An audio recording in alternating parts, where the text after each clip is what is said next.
We got this. Genesis 39. Now Joseph had been taken down to Egypt, and Potiphar, an Egyptian officer of Pharaoh, the captain of the bodyguard, brought him from the Ishmaelites, who had taken him down there. And the Lord was with Joseph. So he became a successful man, and he was in the house of his master, the Egyptian. Now his master saw that the Lord was with him, and that the Lord made all that he did prosper in his hand. So Joseph found favor in his sight and became his personal servant. And he made him overseer over his house, and put him in charge of all that he owned. It came about that from the time he had made him overseer of his house and over all that he owned, the Lord blessed the Egyptian's house on account of Joseph. So the Lord's blessing was upon all that he owned, in the house and in the field. So he left Joseph in charge of everything that he owned. And with him there, he did not concern himself with anything except the food which he ate. Now Joseph was handsome in form and appearance. And it came about after these events that his master's wife had her eyes on Joseph, and she said, "Sleep with me." But he refused and said to his master's wife, "Look, with me here, my master does not concern himself with anything in the house, and he has put me in charge of all that he owns. There is no one greater in this house than I, and he has withheld nothing from me except you, because you are his wife. Now then, could I do this great evil and sin against God?" Though she spoke to Joseph day after day, he did not listen to her, to lie beside her or be with her. Now it happened one day that he went into the house to do his work, and none of the people of the household was there inside. So she grabbed him by his garment, saying, "Sleep with me."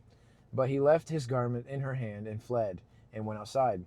When she saw that he had left his garment in her hand and had fled outside, she called to the men of her household and said to them, "See, he has brought in a Hebrew to us to make fun of us. He came in to me to sleep with me, and I screamed. When he heard that I raised my voice and screamed, he left his garment beside me and fled and went outside." So she left his garment beside her until his master came home. Then she spoke to him with these words, "The Hebrew slave whom you brought to us came in to me to make fun of me. But when I raised my voice, I screamed. He left his garment beside me and fled outside." Make fun of me means like have your way with me. Now when his master heard the words of his wife, which she spoke to him, saying, "This is what your slave did to me," his anger burned. So Joseph's master took him and put him in the prison, the place where the king's prisoners were confined. And he was there in the prison. But the Lord was with Joseph and extended kindness to him, and gave him favor in the sight of the warden of the prison. And the warden of the prison put Joseph in charge of all the prisoners who were in the prison, so that whatever was done there, he was responsible for it. The warden of the prisoner did not supervise anything under Joseph's authority, because the Lord was with him, and the Lord made whatever he did prosper. Genesis 40. Then it came about after these things that the cupbearer and the baker for the king of Egypt offended their lord and the king of Egypt. And Pharaoh was furious with the two officials, the chief cupbearer and the chief baker. So he put them in confinement in the house of the captain of the bodyguard, in the prison, the same place where Joseph was imprisoned. It doesn't say what they did, though. And the captain of the bodyguard put Joseph in charge of them, and he took care of them. And they were in the confinement for some time. Then the cupbearer and the baker for the king of Egypt, who were confined in the prison, both had a dream in the same night, each man with his own dream, and each dream with its own interpretation. They were there because Lord God sent them there to be messengers. Joseph came to them in the morning and saw them. Behold, they were dejected. So he asked Pharaoh's officials who were with him in confinement in his master's house, "Why are your faces so sad today?" And they said to him, "We have had a dream, and there is no one to interpret it." Then Joseph said to them, Do interpretations not belong to God? Tell it to me, please." So the chief cupbearer told his dream to Joseph, saying to him, "In my dream, behold, there was a vine in front of me, and on the vine were 3 branches. And as it was budding, its blossoms came out, and its clusters produced ripe grapes. Now Pharaoh's cup was in my hand. So I took the grapes and squeezed them into Pharaoh's cup, and I put the cup into Pharaoh's hand. Then Joseph said to him, "This is the interpretation of it. The 3 branches are the 3 days. Within 3 more days, Pharaoh will lift up your head and restore you to your office, and you will put Pharaoh's cup into his hand, as in your former practice when you were his cupbearer. Only keep me in mind when it goes well for you, and please do me a kindness by mentioning me to Pharaoh, and get me out of this prison. For I was in fact kidnapped from the land of the Hebrews, and even here I have done nothing that they should have put me into the dungeon. When the chief baker saw that he had interpreted favorably, he said to Joseph, I also saw in my dream, and behold, there were 3 baskets of white bread on my head. And in the top basket there were some of all kinds of baked food for Pharaoh, and the birds were eating them out of the basket on my head. Then Joseph answered and said, This is its interpretation. The 3 baskets are 3 days. Within 3 more days Pharaoh will lift up your head from you and will hang you on a wooden post, and the birds will eat your flesh off you. So it came about on the 3rd day, which was Pharaoh's birthday, that he held a feast for all his servants. And he lifted up the head of the chief cupbearer and the head of the chief baker among his servants. He restored the chief cupbearer to his office, and he put the cup into Pharaoh's hand. But he hanged the chief baker, just as Joseph had interpreted it to them. Yet the chief cupbearer did not remember Joseph, but forgot him. Of course he did. Chump change! Genesis 41. Now it happened at the end of 2 full years that Pharaoh had a dream, and behold, he was standing by the Nile. And behold, from the Nile 7 cows came up, fine-looking and fat, and they grazed in the marsh grass. Then behold, 7 other cows came up after them from the Nile, ugly and thin, and they stood by the other cows on the bank of the Nile. Then the ugly and thin cows ate the 7 fine-looking and fat cows. Then Pharaoh awoke.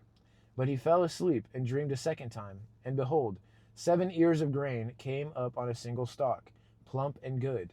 Then behold, 7 ears, thin and scorched by the east wind, sprouted up after them. And the thin ears swallowed the 7 plump and full ears. Then Pharaoh awoke, and behold, it was a dream. Now in the morning his spirit was troubled, so he sent messengers and called for all the soothsayer priests of Egypt, and all its wise men. And Pharaoh told them his dreams, but there was no one who could interpret them for Pharaoh. Then the chief cupbearer spoke to Pharaoh, saying, I would make mention today of my own offenses. Pharaoh was furious with his servants, but he put me in confinement in the house of the captain of the bodyguard, both me and the chief baker. Then we had a dream one night, he and I. Each of us dreamed according to the interpretation of his dream. Now a Hebrew youth was there with us, a servant of the captain of the bodyguard, and he told him the dreams, and he interpreted our dreams for us. For each man had interpreted according to his own dream. And just as he interpreted it for us, so it happened. Pharaoh restored me in my office, but he hanged the chief baker. Then Pharaoh sent word and called for Joseph, and they hurriedly brought him out of the dungeon. And when he had shaved himself and changed his clothes, he came to Pharaoh. Pharaoh said to Joseph, I have had a dream, but no one can interpret it. And I have heard it said about you, that when you hear a dream, you can interpret it. Joseph then answered Pharaoh, saying, It has nothing to do with me. God will give Pharaoh an answer for his own good. So Pharaoh said to Joseph, In my dream there I was, standing on the bank of the Nile, and behold, 7 cows, fat and fine-looking, came up out of the Nile, and they grazed in the marsh grass. Then behold, 7 other cows came up after them, poor and very ugly and thin, such as I had never seen for ugliness in all the land of Egypt. And the thin and ugly cows ate the first 7 fat cows.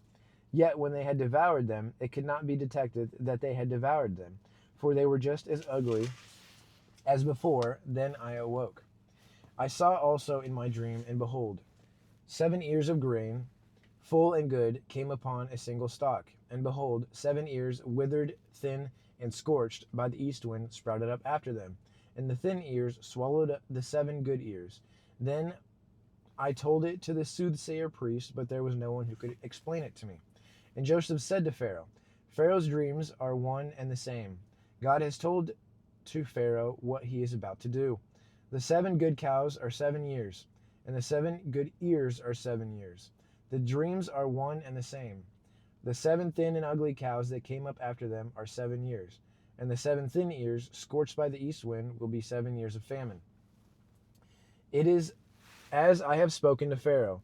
God has shown Pharaoh what he is about to do. Behold, 7 years of great abundance are coming in all the land of Egypt, and after them 7 years of famine will come.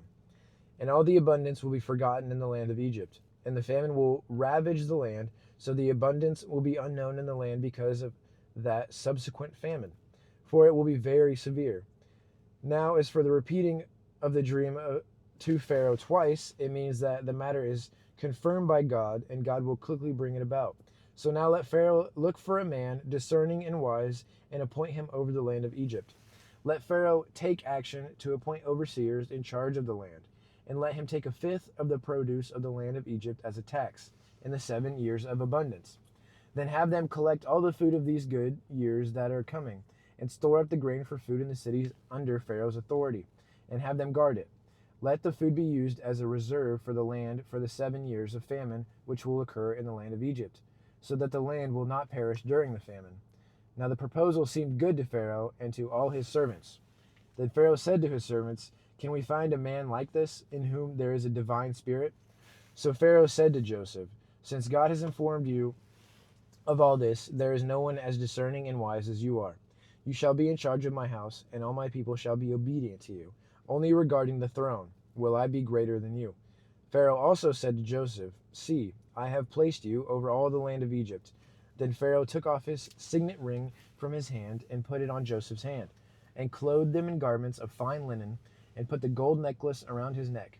And he had him ride in his second chariot. And they proclaimed ahead of him, "Bow the knee." And he placed him over all the land of Egypt. Moreover, Pharaoh said to Joseph, "Though I am Pharaoh, yet without your permission no one shall raise his hand or foot in all the land of Egypt." Then Pharaoh named Joseph Zephanath-Paneah, and he gave him Asenath, the daughter of Potiphar, priest of On, to be his wife. And Joseph went out over the land of Egypt. Now Joseph was 30 years old when he stood in the presence of Pharaoh, king of Egypt.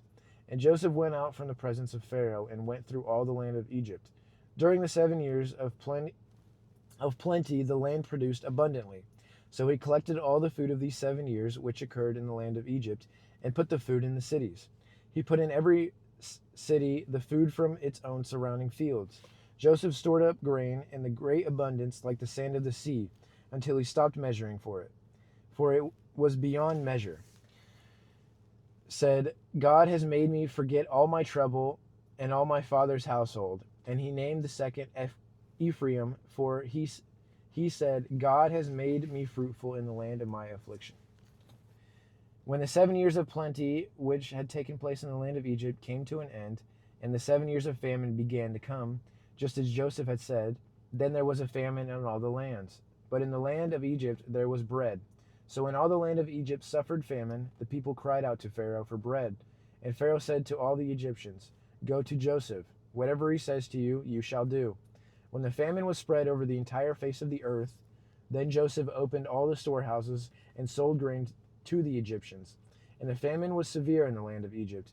Then the people of all the earth came to Egypt to buy grain from Joseph, because the famine was severe in all the earth.